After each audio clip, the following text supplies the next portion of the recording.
ഹരിതേ, ഈ സമയത്ത് അച്ഛമ്മ ഉണ്ടായിരുന്നെങ്കിൽ ഭഗവത്ഗീത വായിപ്പിച്ചേനെ. സത്യം, വസന്തേച്ചി ഗർഭിണിയായിരുന്നപ്പോ അച്ഛമ്മ കൃത്യമായിട്ട് അരമണിക്കൂർ രാമായണം വായിപ്പിക്കുകയായിരുന്നു. പുരാണ കഥകൾ വായിച്ച ജനിക്കുന്ന കുട്ടിക്ക് നല്ല ബുദ്ധിയും ഓർമ്മയും ഉണ്ടാവുമെന്നാ അച്ഛമ്മ പറഞ്ഞിട്ടുള്ളത്. കുറച്ചുനാള് കഴിഞ്ഞപ്പോ പൂജാമുറിയിലിരുന്ന രാമായണവും ഭാഗവതവും ഒന്നും കാണാനില്ല. അയ്യോ, അതെവിടെ പോയി? ഇവിടെ ആരുമില്ലാതിരുന്ന സമയത്ത് ഏതോ ആക്രിക്കാര് വന്നപ്പോ വസന്തേച്ചി അതെടുത്ത് വിറ്റ് കാശാക്കി. ഈ വസന്തേച്ചിയുടെ ഒരു കാര്യം. വന്ദനേച്ചി, നന്നായിട്ട് റെസ്റ്റ് എടുത്തില്ലെങ്കിൽ പ്രശ്നമാവേ. വീണ വീഴ്ചയുടെ വേദന അറിയോ? കുറവുണ്ട്.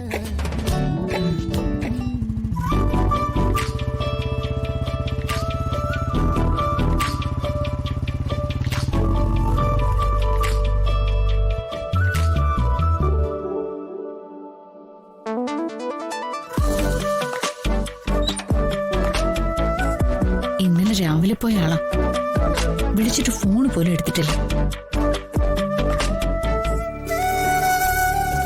ഇവിടെ ഒരാൾക്ക് എന്ത് പറ്റിയെന്ന് പോലും അറിയില്ല. കയറി വന്നിരിക്കുന്നു. ചേട്ടൻ ഇന്നലെ എവിടെയായിരുന്നു?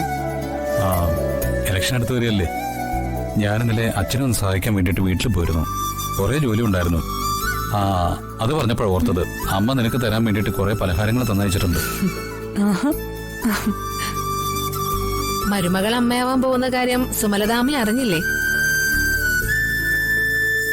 മകൾക്ക് മാത്രമായിട്ട് കൊടുത്തു വിട്ടു എന്ന് പറഞ്ഞതുകൊണ്ട് ചോദിച്ചതാ. മരുമകൾക്കും കൂടി ആയിരിക്കുമല്ലോ അമ്മ കൊടുത്തു വിട്ടത്. വന്ദനയോടായിട്ട് ഞാനിത് പറഞ്ഞില്ല, അത്ര തന്നെ. ഞാനത് എടുത്തിട്ട് വരട്ടെ.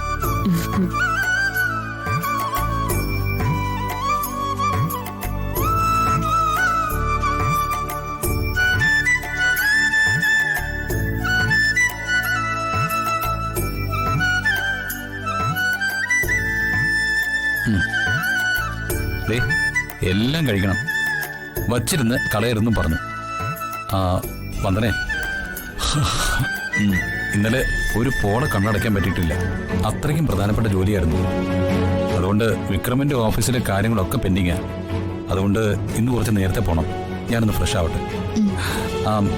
ഹരിതേ, ഈ പലഹാരങ്ങളൊക്കെ കഴിച്ചിട്ട് ടേസ്റ്റ് എങ്ങനെയുണ്ടെന്ന് അമ്മയെ വിളിച്ച് പറയണം. വിളിക്കാൻ മറക്കല്ലേ?